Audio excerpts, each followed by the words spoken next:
this morning, we're going to be talking about being informed, and that equals practical knowledge. So we're going to navigate through the special education process so that everyone has a better idea, a more in-depth idea of what that process looks like when you're going through it in either, it could be anytime during the school phase from kindergarten to graduation. And my name is Anna Zerkis. I'm the Regional Parent Navigator for Stone Soup Group located in Fairbanks. I'm also the Program Coordinator for the MAP Mentor Parent Group. And Terry, my co-teacher, go ahead. Hi, I'm Terry Manning, and I'm the Professional Development Coordinator for the Fairbanks School District. And part of my job is working with parents, working with teachers and administrators, and supporting school teams through the processes. And the best part of my job is being able to support teams at the school, especially with new teachers who have joined our district. We are good to go. So we really liked this. Every child is gifted. They just unwrap their packages at different times. So that really is what we believe, and that everybody, especially each child, is unique, and everybody deserves an education no matter what their level of functioning is, and it should be built on their strengths and supporting them with their challenges and helping them be as independent as possible and be able to access their education in every way possible. So we want to make sure that we support families and schools and students, and in realizing that we should have high expectations for our children, but they should be attainable. It should be based on each of the children's specific strengths and challenges, and success looks different for all of us, and especially for kiddos at school. So we want to make sure that we continue with the appropriate supports and expectations.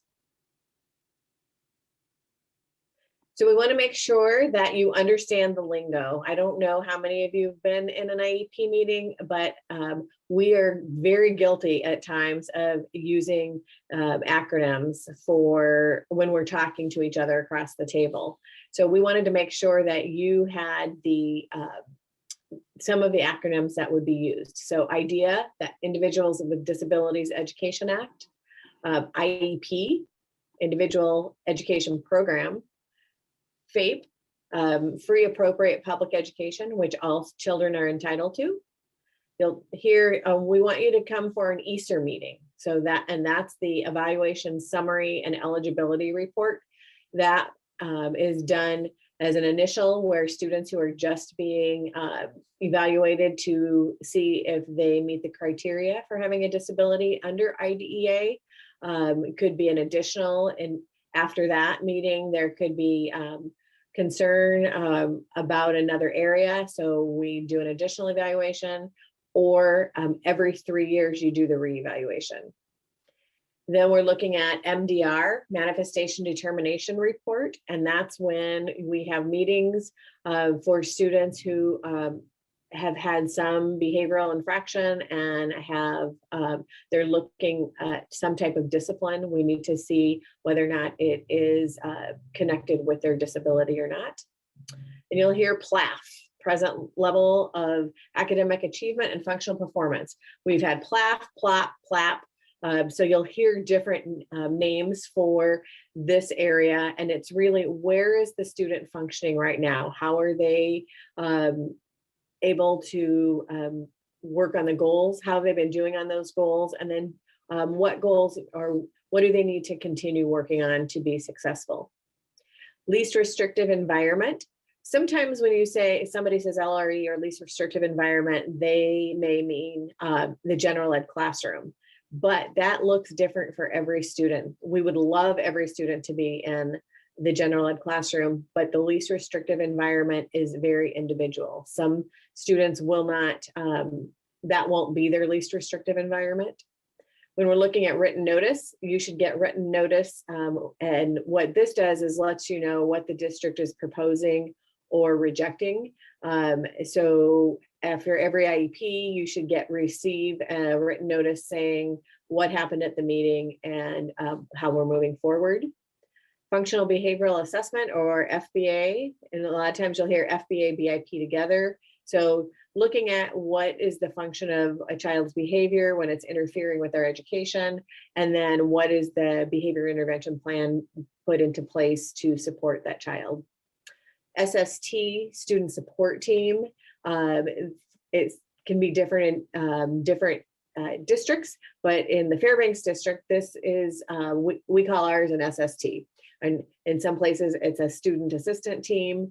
And that's where teachers or parents can say, I have a concern about my child, and there's a team process at looking at interventions.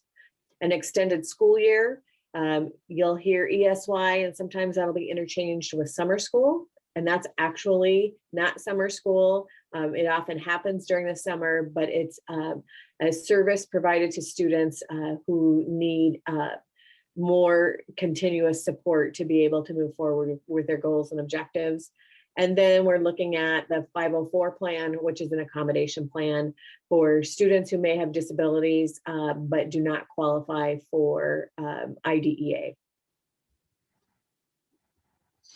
So when you hear this information, it's like, sometimes it's like a whole different language. So now we're going to move on to the school district responsibility. So as a school district, we are required by IDEA to have, we're supposed to have child find opportunities available. So for infants, for those who are not of school age, we're looking at early intervention programs. So they will look from 0 to birth for children who may have disabilities. But once you kids hit the preschool age level, or early learners, ages 3 to 5, then the school districts have child finds. And usually in the smaller villages, you'll see flyers posted, or it'll be on the radio or on the CB. You have to advertise these. In larger districts, they're more continuous. And we do one every 4 to 6 weeks here in Fairbanks. And that is to a screening to see if there is potential disability. And so we want to catch kids early. But once kids are in school age, we still have a child find obligation. And so many times that comes through the student support team process, the intervention process. We like to have students go through an intervention process to see if there are things that can be remedied. So we want before an evaluation, because we want to see what the child can really do. But we definitely are responsible for all students, making sure that we find out whether or not there's a possible disability. So that means even though private schools are not required to have special education programs, we are required to provide support to a private school if they think a child may have a disability. And we're also looking at charter schools, home schools, residential facilities, juvenile centers. So anybody who is within our region in our district, then we are responsible for supporting referrals and finding out whether or not a student does have a disability. So now we're going to look at an overview of the process. So during the IEP process, there are several different parts and pieces, of course. Starting at the top, Anna, we can't see that graphic. Oh, okay. Well, that's good to know. I know. We did, and it doesn't matter how many times you practice, it just happens to all of us. Okay. Perfect.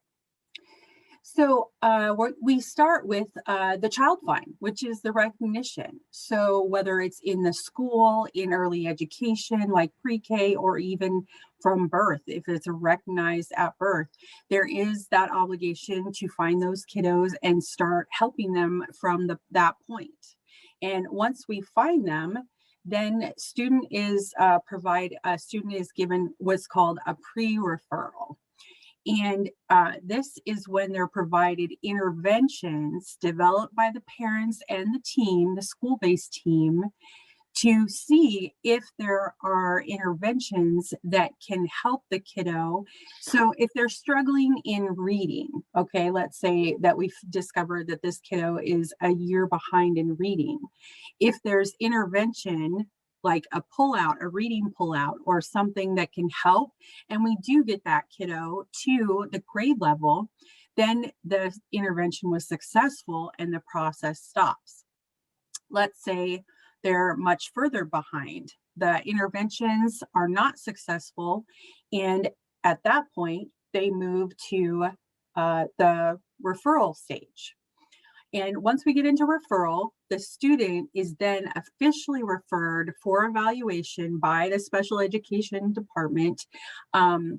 And they will do a whole battery of evaluations with the consent of the parents. That's that written notice that's very important. And they will be evaluated with a variety of assessment tools and strategies. The school psych will come in, the OT will come in, the SLP might come in. It just depends on what those kiddos' needs are. And so they will evaluate them on a whole battery of tests depending on what the needs are. And then we will get into where we come in with that ESER. We have that eligibility determination. So the team sits down and determines if the kiddo is eligible for special education based on the evaluations that they did. If the student does have a disability that negatively impacts their educational performance and the child needs that special education service in order to benefit from education, this is when the IEP process will continue. So if there's no disability that's noted in the evaluations, then special education may not be required, and the process stops for an IEP. But it could be that they need a 504, and so they can branch off at this point into a 504, which is just accommodations to make learning the general curriculum easier for them, so that they can still be at the same level, and they just need a little bit of accommodation to do that. So maybe modified number of numbers in a math assignment, something like that. If they Anna, do, can we also bring up that a 504 meeting would not happen at that point in time? It's a whole separate process that there would be a separate meeting. There's a separate set of criteria for 504s. Yeah, that's when it branches off into that track. If there is a determination that there is a disability that impacts the educational performance and eligibility is determined for special education, then they would move forward to the IEP process.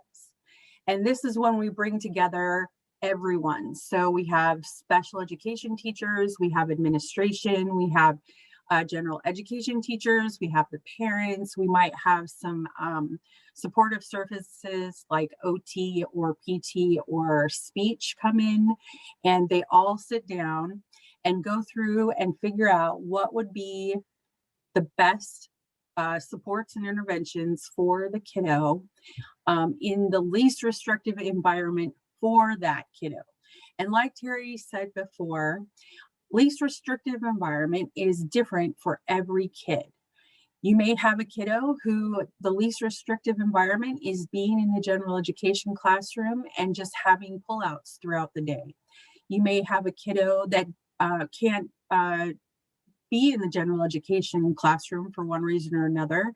So their least restrictive environment would be maybe one of the special education rooms. So least restrictive environment is individual to each child. And then we have FAPE. We have the implementation of the interventions and the special education services.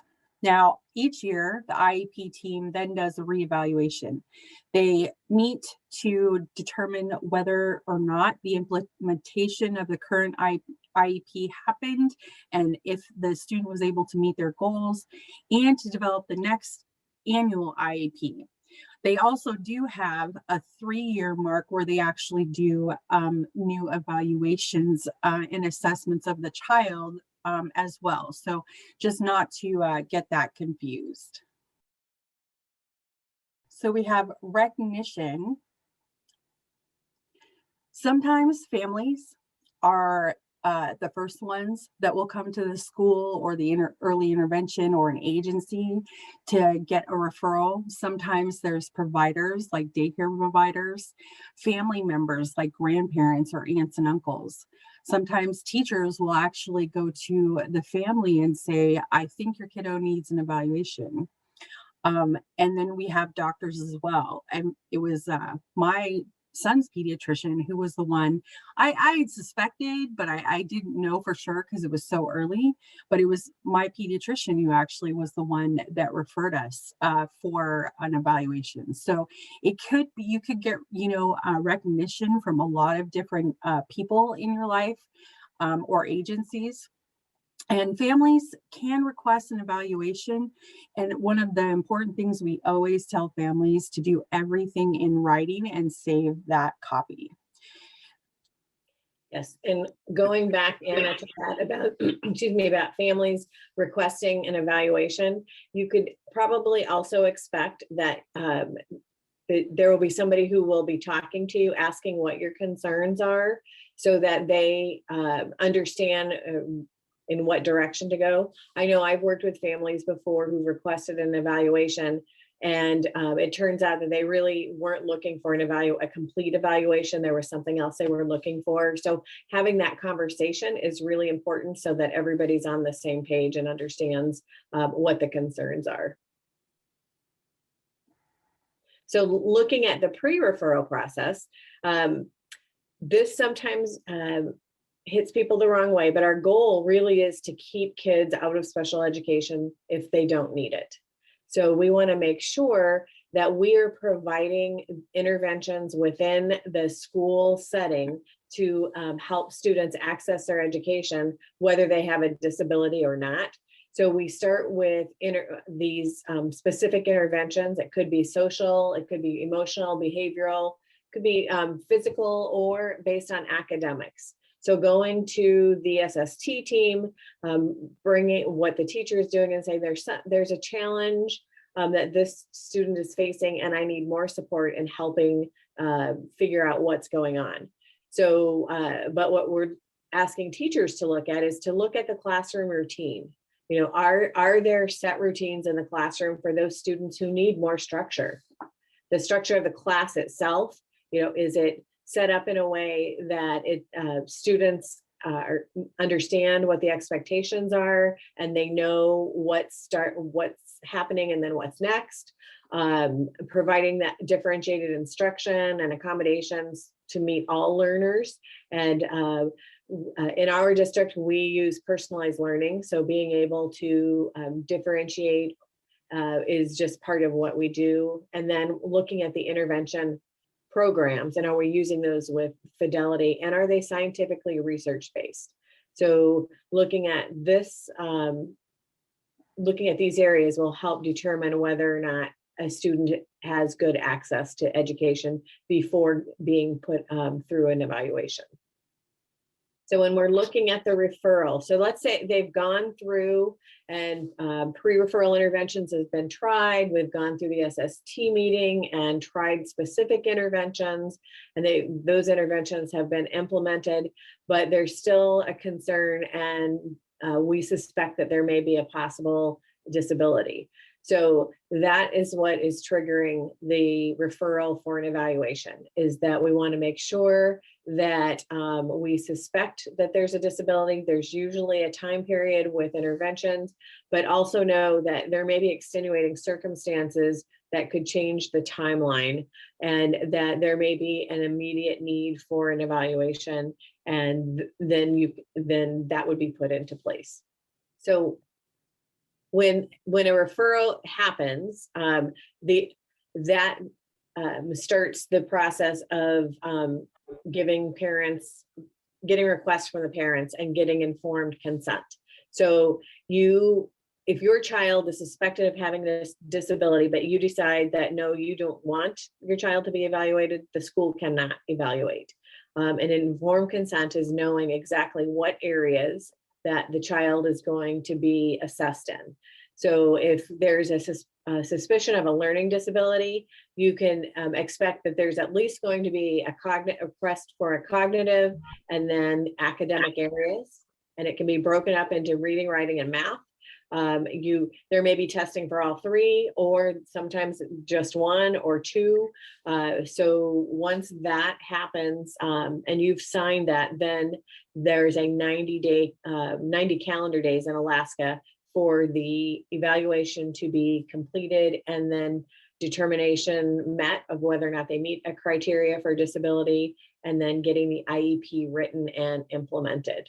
So it's a long process. And the bottom line is that as parents, or those supporting parents, that if there are questions, to make sure that you ask those questions and find out what's going on, what's happening, and what the plan is.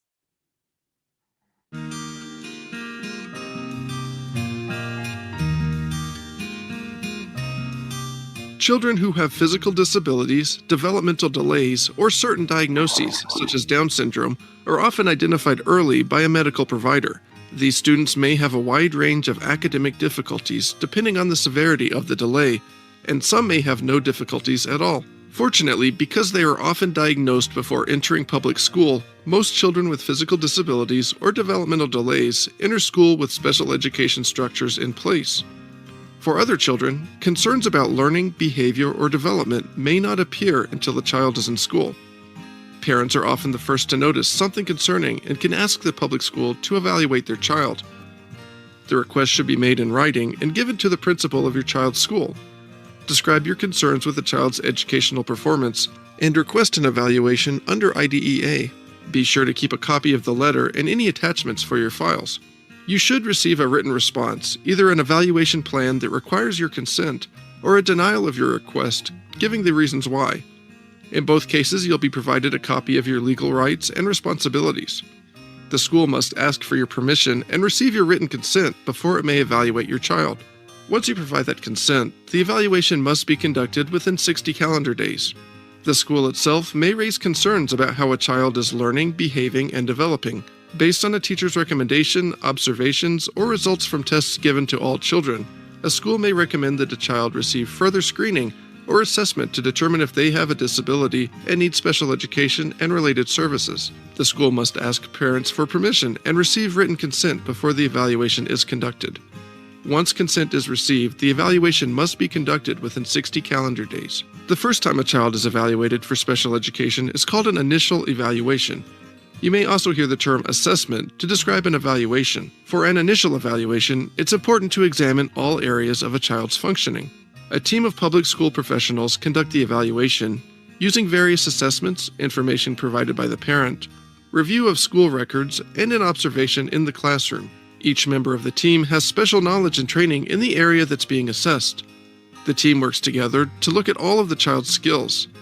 Areas include health, vision and hearing, social and emotional development, learning potential, academic performance such as reading comprehension, spelling, and arithmetic, communication skills, and motor skills. Assessments are diagnostic tools. They do not contain answers or solutions. Assessments are not able to predict your child's future performance nor their ability. The school will create an evaluation report that details all the information gathered, and each team member will give their results. Usually, the reports will include a statement about why your child was referred for evaluation, background information about your child's social and academic history, a list of the tests performed and the records reviewed, a summary of test results or scores, and an explanation about what the test results mean. Most reports have a summary or conclusion section. It usually consists of a few paragraphs at the end that sum up what was learned and what it all means. An evaluation report can be a lot of information to wade through. It may help to flip to the end and read the summary first. A reevaluation occurs at least once every 3 years and typically begins with a review of existing evaluation data, which may come from the child's classroom work, their performance on state or district assessments, or information provided by the parents. The purpose of this review is to decide if the existing data is sufficient to establish eligibility and determine educational needs, or if a reevaluation is needed. If the parent and the school agree the information is sufficient, the public school isn't required to complete assessments. If additional information is needed, the group identifies what data is needed. A reevaluation may also be conducted anytime the school or the parent believes the needs of the student should be reevaluated. Just like with the initial evaluation, the school must have the parent's written consent. If your child is determined to be eligible for special education, the next step is to draft an individualized education program known as an IEP. The Individuals with Disabilities Education Act gives the school district 30 days from the documentation of the disability to complete an IEP. Parents must give permission for placement as part of the initial IEP. One of the things that we like to remind everyone is that before an evaluation can begin, written consent by the parent is very important to have in place so that everyone is on the same page. And it starts that clock when that written consent is turned in. And then in the video, it was talking about that there was a more detailed report in our district, and in most districts that I've worked in Alaska, is we have our eligibility report, and that summarizes everything. And then you can expect a more thorough report from the school psychologist that they did the testing for academics. They would do academics and cognitive. They would have that information. Also, usually there's social, emotional, and behavioral information. If a school speech language pathologist has done it, there's usually a separate report from them that's more detailed. There's one for occupational therapy, there's more detail there also. So the Easter is not our detailed report, that's our summary. And then you get, those are attachments. So looking at eligibility determination. So the team is going to come together. So whoever provided the assessment.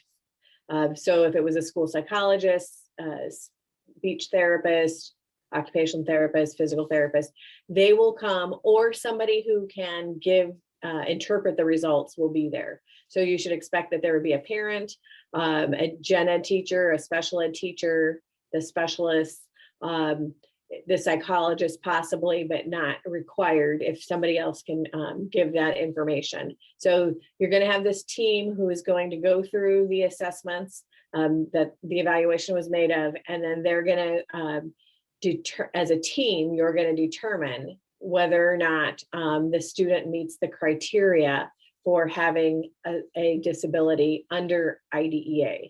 So what can be challenging is a student can have a disability or challenges, but not meet the criteria under IDEA to get supports in the school.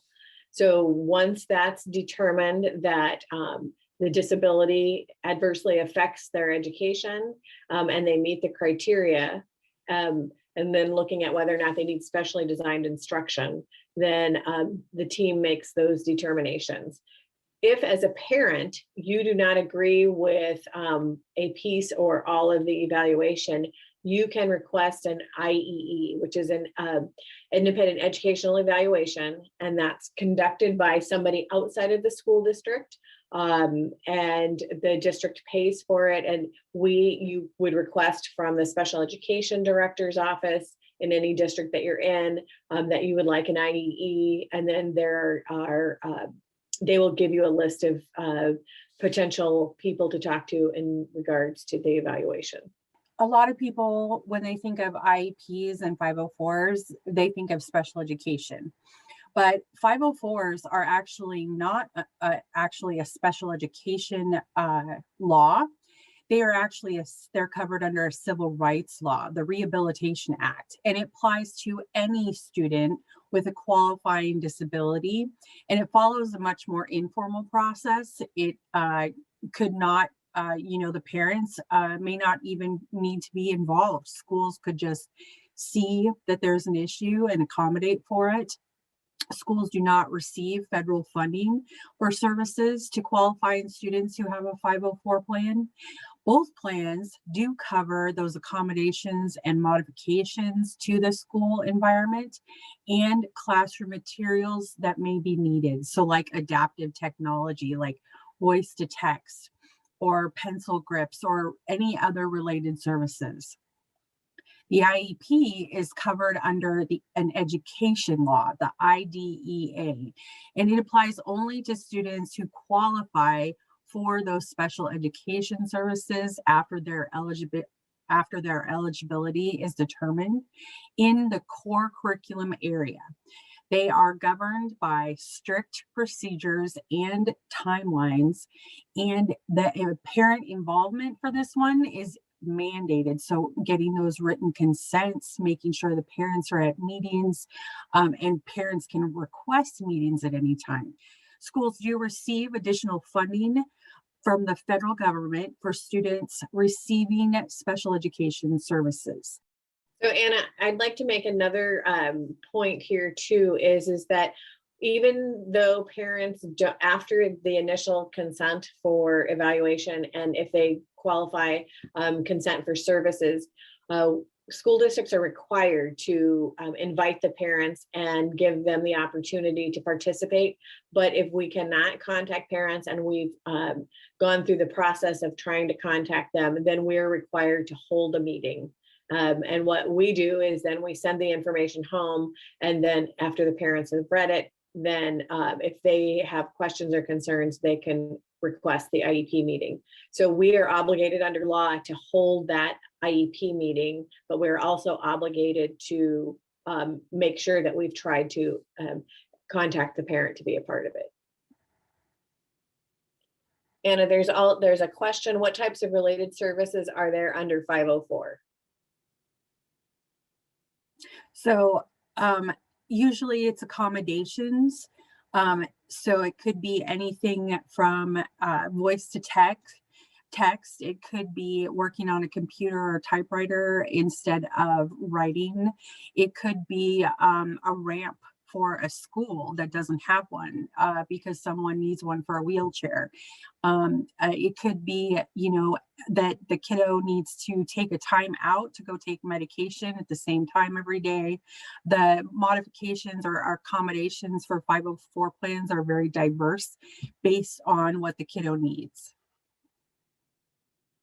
Okay, so now we've assumed that the student has met the criteria and has qualified for special education services because they met the criteria of having a disability, and they also need specially designed instruction. So the IEP is also written by a team, which includes the LEA. So that's typically the principal or assistant principal, the special education teacher, a general education teacher, and it says in the law not less than one, and we've never figured out how you can have less than one gen ed teacher there. So that's the core team, is the parent, the administrator, the general ed, and the special ed teacher.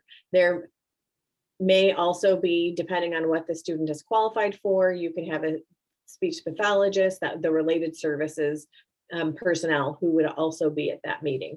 They are not required, but most often they are in attendance.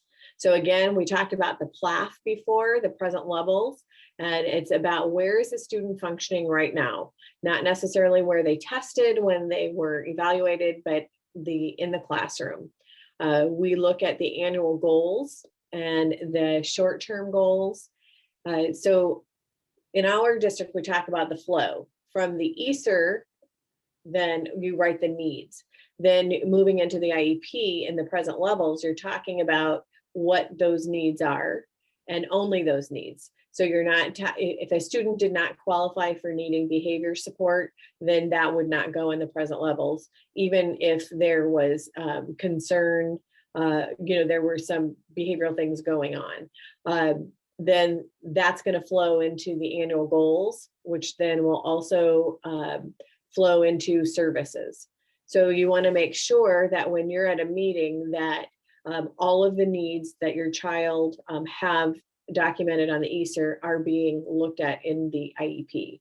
And then the accommodations should be reflective of the child's needs. And you want to make sure that there's just not a laundry list of accommodations, but those that are actually going to support your child in their education. And because that also reflects into accommodations for testing. So if a student is being tested, let's say that you have small group instruction as one of the accommodations. Well, if they're not used to moving from one place to another for anything that they're doing in the classroom, then it could actually be detrimental when they're doing their test. So let's say a statewide test. Let me explain this better. So if there's a statewide test and we're saying that student needs to be in a separate setting to take the test. If in their classroom program, they have not been going to a different place to take tests or do activities, that could throw them for a loop. If you say, oh, now you need to go to a different place. So any accommodations for testing need to be part of their classroom program accommodations also. You want the goals to be our SMART goals, make sure they're measurable and that we are able to see whether or not they are making progress. Any related services, we talked about occupational therapy, physical therapy, speech and language. Also, transportation may be a related service for children. Not all students receiving special education receive transportation. That's only on there if they require that to be able to access school. Some students are not able to ride a big bus on their own, and there's too much going on. They don't have the skills yet to be able to do it. Then they receive special education transportation. And then you're going to look at placement, and that's where you're looking about the least restrictive environment. So the general ed classroom is the least restrictive environment on the continuum of placements, but it may be that a student is also being pulled out into a resource room, or a student may have their main room being in a self-contained classroom where there's a separate teacher, but then they access either the resource room or the general ed classroom. Then we look at separate schools, which a separate day school in our district, it's the YES program. And that's for students who have severe behaviors. And when they're able to, then they come back into the school, a typical school. And then we're looking at residential facilities, and residential facilities are one of the most restrictive situations. So there are very few kiddos who are accessing that placement. And then you'll also be asked about, or will at some point be talking about diploma and non-diploma track, whether or not we have some students who were not looking at, especially when there was a test, we weren't looking at them passing, them being able to pass the test. We were looking more at skills. So that would have been a non-diploma track. And then the classes that they're taking at the high school level, they're not looking at working towards a diploma. They're working against skills. They might have more life skills. And then again, extended school year, ESY, is a criteria-based service, oftentimes for the summer. And I know that we're kind of opening up in Fairbanks. Kids are back in school if they want to be in school. IEP meetings are still being held virtually. And because although kids and staff may be in schools, having other outside people being in there is not happening. So we're still either doing it by Zoom or by the phone, any way that it can be, it can happen. And typically right now it's Zoom, but can be phone. We don't want to not have a meeting because a parent isn't comfortable Zooming, so they can do the calls. So it can be overwhelming and intimidating for parents going into a meeting with a table of teachers and educators and professionals discussing what is appropriate for that child.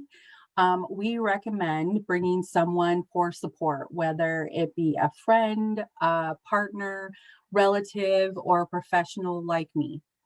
It can also be hard listening to areas where your child struggles and possibly how far behind they might be.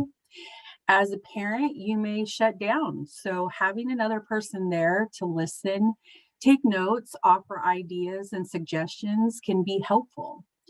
Now, who can be part of the IEP team? Parents, that's the most important. A general education teacher, a special education teacher, like Terry talked about, a school district representative, whether it's the principal, vice principal, or a district school coordinator.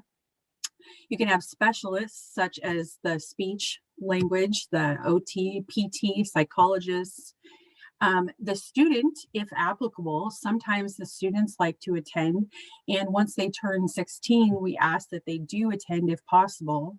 And then any parent support, like a relative, friend, Stone Soup group, anyone that can kind of be there to translate or take notes for you. And I really think that's an important piece, Anna, is having that support, because there's nothing, in my mind, it's nothing more challenging than going into a meeting where you feel like you're the only one. So whether it's an IEP meeting or some other meeting. So having that support is also always encouraged if a parent is not feeling comfortable with the situation. So the teams can be helpful and are those who are willing to be upfront with families. They can take the time to go over their rights, give them time throughout the meeting for their input and questions. And remember that communication is key for both the families and the professionals so that there's a positive team environment. And especially when there's troubling things that need to be talked about at the meeting.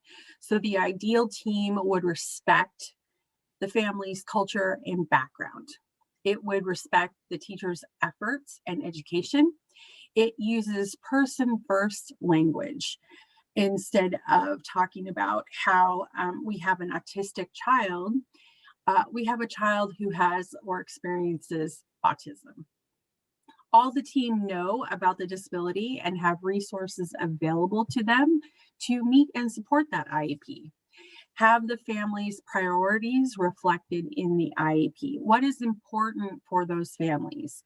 Is it academic? Is it social emotional? What is a priority and what is important for the family to be in that IEP? So the next step is about the implementation.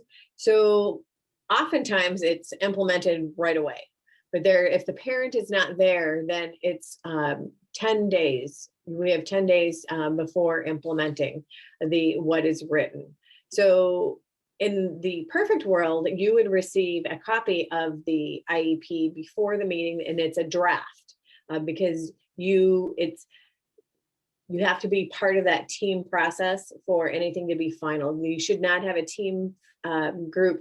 school team group coming in to the IEP meeting saying that this is the way it's going to be. The paperwork that comes in is a draft, and then you are talking about what works, what doesn't work, and coming to consensus about what should be in there.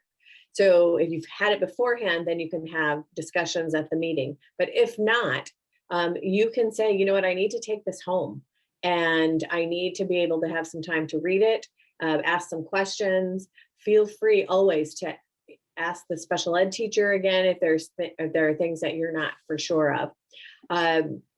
The school district cannot use a lack of personnel or resources, or that it may be a challenge, as an excuse to not to provide FAPE or providing it in the least restrictive environment.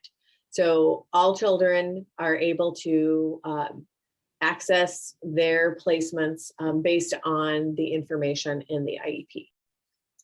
Right, so then annually, the IEP team gets together. So at least once that has to happen.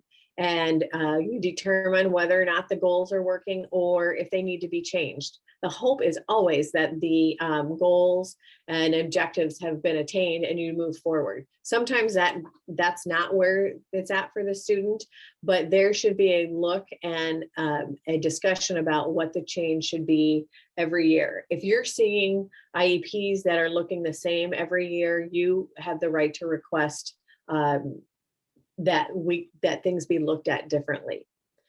If the entire team is not there, we've talked about the makeup of the team. Let's say a gen ed teacher is not going to be able to make it.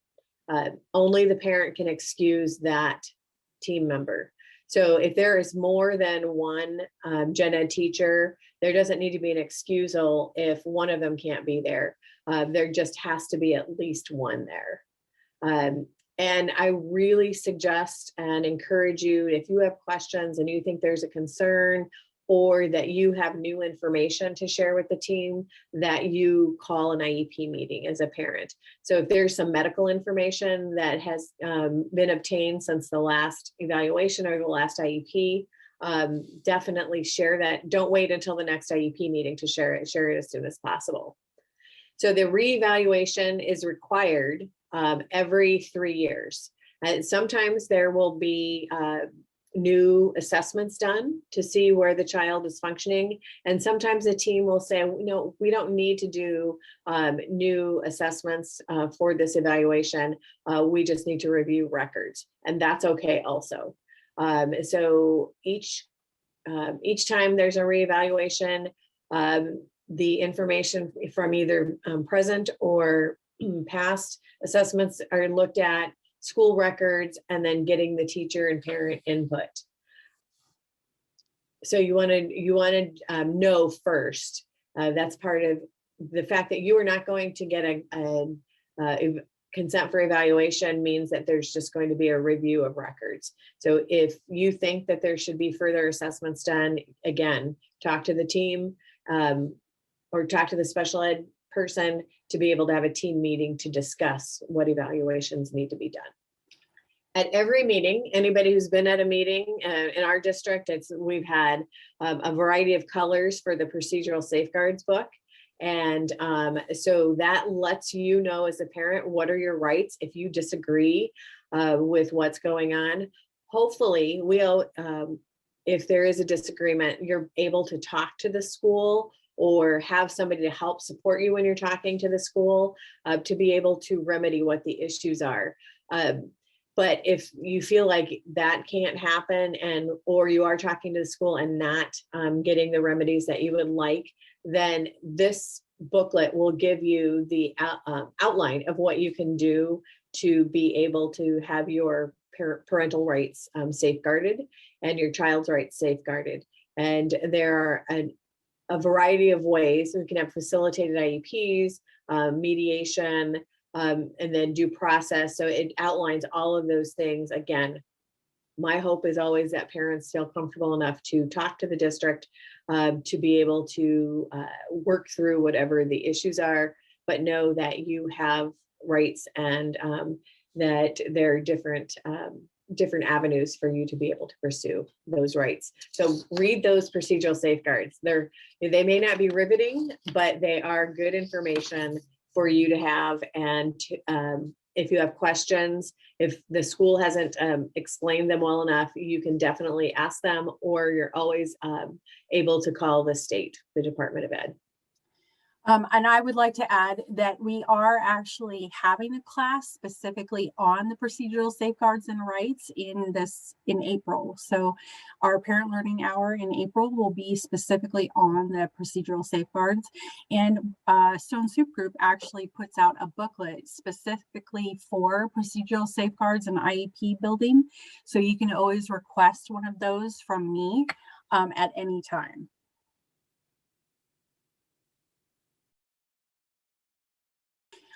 Things to remember. Written consent is the ultimate. Written consent, especially with an IEP, is the ultimate thing that has to happen to get anything else done. So that's very, very important. Remember that this is a team, and it may be a team that follows you and follows your kiddo for a long time. So being able to get comfortable with each other and understand each other and where each other is coming from is very, very important.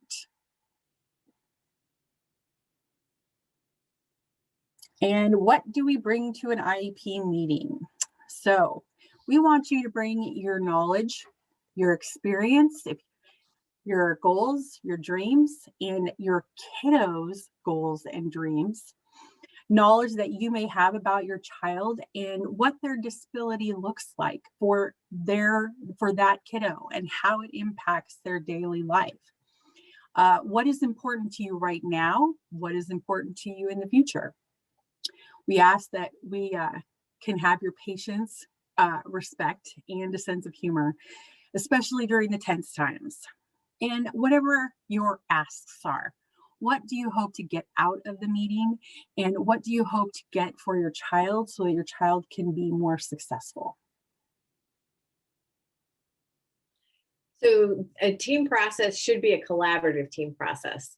So when you're going into a meeting, it can be really nerve-wracking.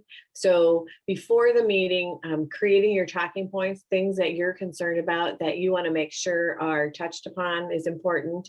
And do your research. Make sure that the questions that you ask are important.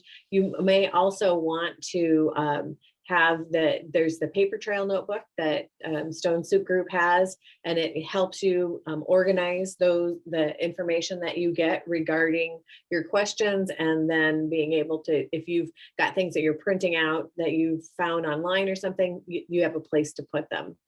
Definitely consider bringing a friend. I know when my parents go to the doctor, I go with them to take notes, because when somebody's giving you information, it's hard to digest it all. So having somebody at a meeting like this is really important. And but just please make sure that you let the school know you're bringing somebody with you. That may determine who else they have come to the meeting. And then ask clarifying questions. It's okay and you're expected to be able to do that. And then, bring any information that you have from your outside therapies. Sometimes people will bring their outside therapists, although, oftentimes they're busy and not able to do that. But getting that information to the team is helpful, and they would be considering that. And just feel as comfortable as you can during the team process, because you are an important part of that team. And being able to let the school team also ask questions is important, so that everybody is on the same page and has the same understanding. Now, of course, there are going to be times of frustration. We're all human. We have bad days and good days. Like this morning, I woke up and I have no caffeine. So I'm doing this caffeine free. So I hope that it's been a good presentation. But it's important to remember that you are a team and you have a common interest. Your common interest is that kiddo. And you all want that kiddo to have a positive and successful outcome. So working together through that frustration is really important. Ask questions for clarification, such as the 5 W's. Who is doing something? What is happening in the class? How are things happening? Where are things happening? So using those 5 W's and that 1 H are really important. Negotiation works better than demands. Try and find that common ground. Remember that these are the people who will be working with your child, and you want the child to have a positive experience as well. So in times of frustration, just being able to meet with people and know each other and work through things is really important. So do you have any questions? We really appreciate you coming. We do have a last slide, and we will actually do a bunch of other resources like the video that we watched today and some other things. But if you have any other questions, or if you need anything at this point, if you'd like to request anything, please let us know. You can unmute yourself. Anna, we have a question about a counselor or a therapist being a part of the IEP meeting from Tim. And yes, they definitely can. The parent can bring anybody that they want to the meeting. If the school is inviting them, the school would have to get a release of information from the parent to be able to do the invitation. So typically parents do the invitation and then let the school know that they're bringing them. Good question. Okay. Well, we're grateful and we're happy to be here as instructors for you. Next month, we'll be talking about transitions and transition services. Then in April, we'll be talking about the procedural safeguards and going a little bit more deeper into those. And then in May, we're going to be talking about some of those related services. So OT, PT, speech, and some of those, so you have a better idea of the differences between private and school-based. I can't wait to see you guys next week. And I know that this was a lot of information. I will be sending out an email with the PDF of the slides. So you do have those for reference as well as the resources. Thank you all and enjoy. I don't know if it's sunny down in Anchorage, but it's sunny here in Fairbanks. So we are going to be enjoying a nice day, and it's going to warm up above zero. So it's even better. There we go. Sunny and cold. Yes. Yep. Take care, everyone, and we will see you soon.